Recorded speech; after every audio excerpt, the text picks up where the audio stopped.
Middle east में बढ़ते तनाव के बीच ओमान के तट के पास गुजरात का मालवाहक जहाज हाजी अली हमले का शिकार हो गया। 13 मई की सुबह जहाज पर ड्रोन या मिसाइल से हमला हुआ, जिससे उसमें भीषण आग लगी। गनीमत ये रही कि ओमान कोस्ट गार्ड ने मुस्तैदी दिखाते हुए सभी 14 भारतीय क्रू मेंबर्स को सुरक्षित बचा लिया। भारत सरकार ने इस हमले की कड़े शब्दों में निंदा करते हुए इससे अंतर्राष्ट्रीय व्यापार और नाविक की सुरक्षा के लिए गंभीर खतरा करार दिया। विदेश मंत्रालय ने स्पष्ट किया कि कमर्शियल जहाजों को निशाना बनाना किसी भी सूरत में बर्दाश्त नहीं किया जाएगा। ये घटनाक्रम तब सामने आया जब जहाज बेरबेरा पोर्ट से शारजाह की ओर जा रहा था।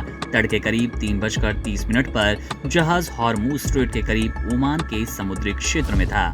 तभी अचानक एक जोरदार धमाका हुआ। चालक दल के सदस्यों के अनुसार उन्हें किसी विस्फोटक चीज के टकराने की आवाज आई, जिसके तुरंत बाद जहाज के एक हिस्से में आग की लपटें तेजी से उठी।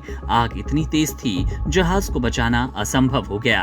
क्रू मेंबर्स ने आपातकालीन प्रोटोकॉल का पालन करते हुए लाइफ बोट के जरिए जहाज छोड़ा। ओमान के अधिकारियों ने संकट की सूचना मिलते ही तत्काल रेस्क्यू ऑपरेशन शुरू किया और सभी भारतीयों को सुरक्षित स्थान पर पहुंचाया गया।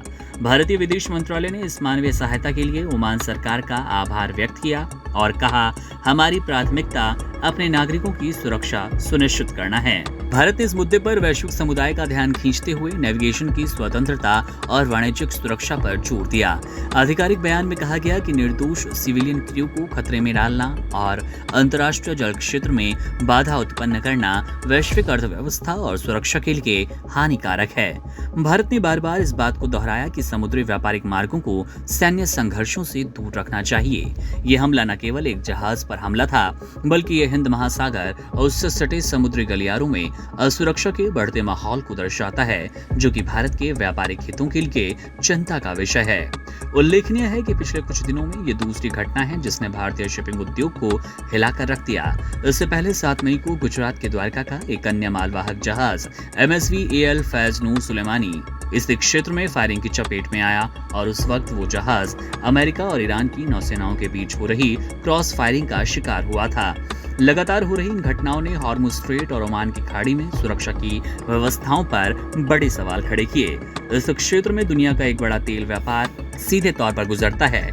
ऐसे में जहाजों पर ड्रोन या मिसाइल हमले वैश्विक आपूर्ति श्रृंखला को बाधित कर सकते हैं। भारतीय सुरक्षा एजेंसियां और नौसेना अब इन क्षेत्रों में गश्त और निगरानी बढ़ाने पर विचार कर रही है, ताकि भविष्य में ऐसे हमलों को रोका जाए और भारतीय नाविकों का मनोबल बना रहे। फिलहाल डूबे हुए जहाज के मलबे और हमले के सटीक कारणों की जांच की जा रही है, ताकि ये स्पष्ट हो पाए कि इस हमले के पीछे किस गुट या फिर देश का हाथ था। One India and never miss an update. Download the One India app now.